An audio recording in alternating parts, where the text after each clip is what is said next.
नमस्ते मित्रों, कथा निधि चैनल पर आपका बहुत बहुत स्वागत है। हमारी आज की कहानी अनामिका जी की लिखी हुई कहानी है। कहानी का नाम है अपनापन। कहानी का वाचन कर रही हूँ मैं, अपर्णा रमेश। तो चलिए कहानी शुरू करते हैं। मामा, आपसे एक बात पूछूं? मेरी नई पुत्र वधू आस्था ने धीरे से पूछा। उसकी आंखों में जिज्ञासा थी और आवाज में हल्का सा रूखापन भी। अरे बेटा, अपनी माँ से बात करने के लिए इजाजत कौन मांगता है? कहते हुए मैं मुस्कुराई। आस्था ने कहा, मामा, ये बताइए कि आकृति दीदी की ननद के घर दिवाली का शगुन और मिठाइयाँ भेजने की क्या जरूरत है?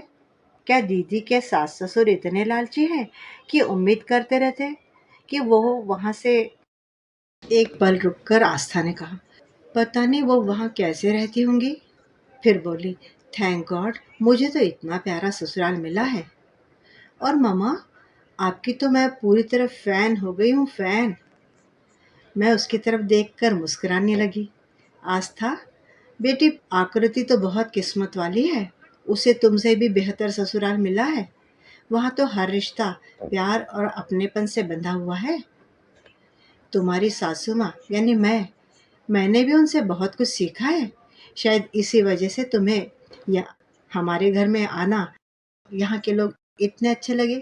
मेरी बात सुनती ही आस्था की भ्रुकुटी चढ़ गई।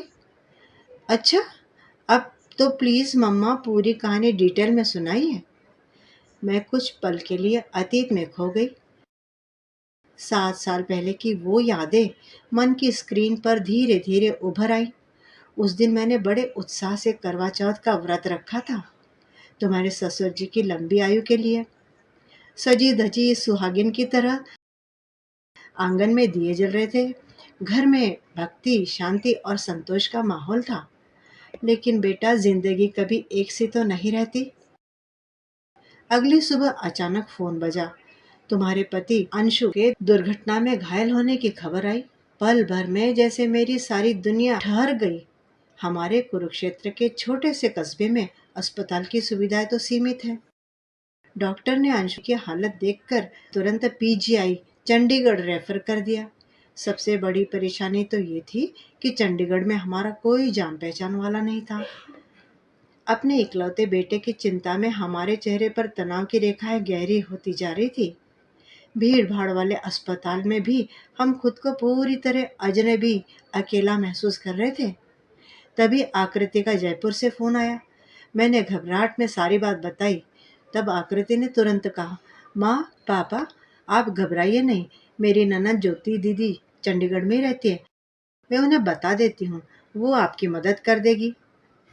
अंशु को एडमिट करवाने के बाद मैंने ज्योति को फ़ोन किया, लेकिन उसका फ़ोन बंद आ रहा था।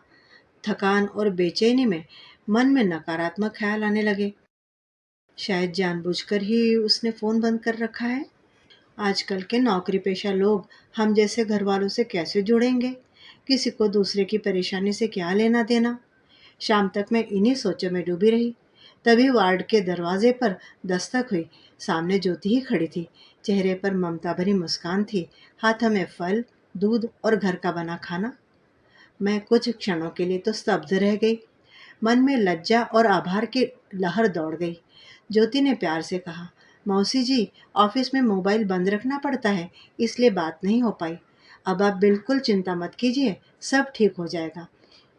मुझे आकृति ने सब कुछ बता दिया है। उसकी सहजता और आत्मीयता ने हमारे सारे डर को धो दिए। अगले दिन वह आधे दिन की छुट्टी लेकर आ गई। अंशु के ऑपरेशन के दौरान वह एक पैर पर हमारे साथ हॉस्पिटल में ही खड़ी रही। कभी हमारा हौसला बढ़ाती, कभी डॉक्टर से बात करती, तो कभी रिपोर्ट्स लाने दौड़ती। उसकी उपस्थिति ने अस्पताल के ठंडे माहौल को अपनापन की छांव में बदल दिया। धीरे धीरे अंशु की हालत भी सुधरने लगी।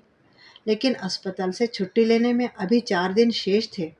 उन 4 दिनों में ज्योति रोज दफ्तर के बाद अस्पताल आती। घर के सारे काम निपटा कर फल, खाना और ज़रूरी चीज़ें लेकर पहुंचती। वहीं कोने में बैठकर लैपटॉप खोल लेती, मीटिंग से जुड़ती और ऑफिस का काम भी देख लेती। साथ साथ हमारी देखभाल भी, हमारा ध्यान भी रखती। मैं कई बार कहती भी, बेटी तुम थक जाती होगी, इतना मत करो। तब वो केवल मुस्कुरा देती और कहती, मौसी जी, अपनापन थकान थोड़े ना देता है, संतोष देता है। उसके इन शब्दों में जीवन का गहरा सत्य छिपा था। तीसरे दिन की रात मैंने अस्पताल की खिड़की से झांका। सड़क के उस पार एक पेड़ था जिस पर चांदनी हल्के से पड़ रही थी। मुझे लगा कि पेड़ और ज्योति एक ही है, खुद तपते हुए भी दूसरों को छांव देते हैं। अगली सुबह अहोई अष्टमी थी। मन में सवाल उठा, आज पूजा पता नहीं कैसे कर पाऊंगी, होगी भी या नहीं। बेटे की सलामती के लिए व्रत तो करना ही है, लेकिन अस्पताल में।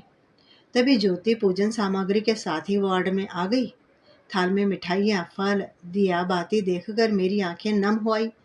मौसी जी, माँ की पूजा भाव से होती है, आज ये वार्ड ही हमारा मंदिर है।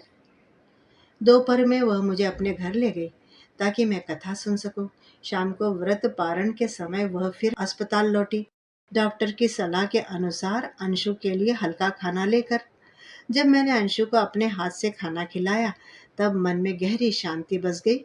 मुझे लगा जैसे अहोई माँ ज्योति के रूप में ही मेरे पास आई हो। मैंने भर्राते स्वर में कहा, ज्योति, तुम सच में अपने नाम की तरह हो, खुद तकलीफ सहकर भी दूसरों का भला करने वाली। जैसे ज्योति खुद जलकर भी दूसरों के लिए रास्ता रोशन करती है। तुमने तो हमें अपनेपन का असल मतलब सिखाया है। तुम सिर्फ आकृति की ननद नहीं, हमारी भी अपनी बेटी हो। ज्योति ने मेरे आंसू पोंछते हुए कहा, मौसी जी, मैं तो वही कर रही हूँ जो अपनों के लिए करना चाहिए। शायद यही असली संस्कार है। उस पल मैंने महसूस किया, भगवान हर बार चमत्कार नहीं करते, कभी कभी वे किसी इंसान के रूप में अपनेपन की छाव बनकर आ जाते हैं। जीवन की धूप चाहे कितनी भी तेज क्यों ना हो, अगर दिलों में अपनापन हो तो हर दर्द सहने लायक हो जाता है। अंशु की छुट्टी के दिन मैंने ज्योति को गले लगाते हुए कहा, बेटी, अब तुम मेरी बड़ी बेटी बन गई हो। अहोई माँ की कृपा से तुम मुझे मिली, जो मेरे जीवन की प्रेरणा बन गई हो। ज्योति मुस्कुराई, मौसी जी, स्नेह और संवेदना के रिश्ते कभी फीके नहीं पड़ते। जब तक हम एक दूसरे के लिए महसूस करते रहेंगे, ये संसार सुंदर बना रहेगा। उस दिन के बाद से हमारा घर ज्योति के दिए गए प्यार और अपनेपन की छांव में महकने लगा। जब मैंने कहानी समाप्त की तो आस्था की आंखें भीग चुकी थी। वह मेरे गले लगकर बोली, मम्मा, मैं भी अब इस घर का हिस्सा हूँ। मैं आपकी तरह ज्योति दीदी की सीख अपनाऊंगी, अपनापन पाऊंगी भी और बांटूंगी भी। मैंने जानबूझकर मीठी झिड़की देते हुए कहा, हाँ तो मेरी अब दो बेटियां हैं, बड़ी ज्योति और छोटी आकृति। अब बताओ, बड़ी बेटी के घर दिवाली का शगुन न भेजूं क्या? आस्था चहक पड़ी, क्यों नहीं मम्मा, बल्कि अंशु के साथ मैं भी जाऊंगी, दोनों दीदियों के यहाँ शगुन का सामान लेकर, क्योंकि मुझे इस घर की सारी परंपराओं को प्यार से अपनाना है। फिर अचानक चंचलता से बोली, लेकिन मम्मा, मैं आपसे नाराज हूँ। वो क्यों भला?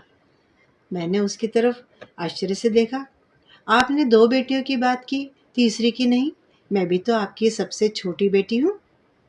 मैंने हंसते हुए उसके गालों पर प्यार से हाथ फेरा और कहा, हाँ हाँ बेटी, लेकिन मैं तुम्हें सिर्फ बेटी कहकर बहू की जिम्मेदारियों से मुक्त नहीं करने वाली। तुम्हें तो मेरे लिए दोनों ही बनना है, बहू भी और बेटी भी। उसी पल आस्था की खिलखिलाहट से घर गूंज उठा। उसकी मासूम मुस्कान और अपनेपन की खुशबू हमारे घर के हर कोने में फैल गई, मानो जीवन फिर से अपनेपन की छांव में नहा उठा हो। मित्रों, अभी आपने सुनी कहानी अपनापन, अनामिका जी की लिखी हुई कहानी। उम्मीद करती हूँ कि कहानी अच्छी लगी होगी। कहानी के बारे में अपनी राय कमेंट बॉक्स में ज़रूर लिखिएगा। अगर कहानी में प्रेषित भाव, अपनेपन का भाव सभी लोगों में हो तो दुनिया कितनी अच्छी बन जाएगी। इस विषय में आपका क्या कहना है, कमेंट बॉक्स में ज़रूर लिखिए। चैनल पर नए हैं तो चैनल को सब्सक्राइब भी ज़रूर कर लीजिएगा। कहानी अच्छी लगी हो तो लाइक भी कीजिए। कहानी सुनने के लिए बहुत बहुत धन्यवाद। आपका दिन शुभ हो।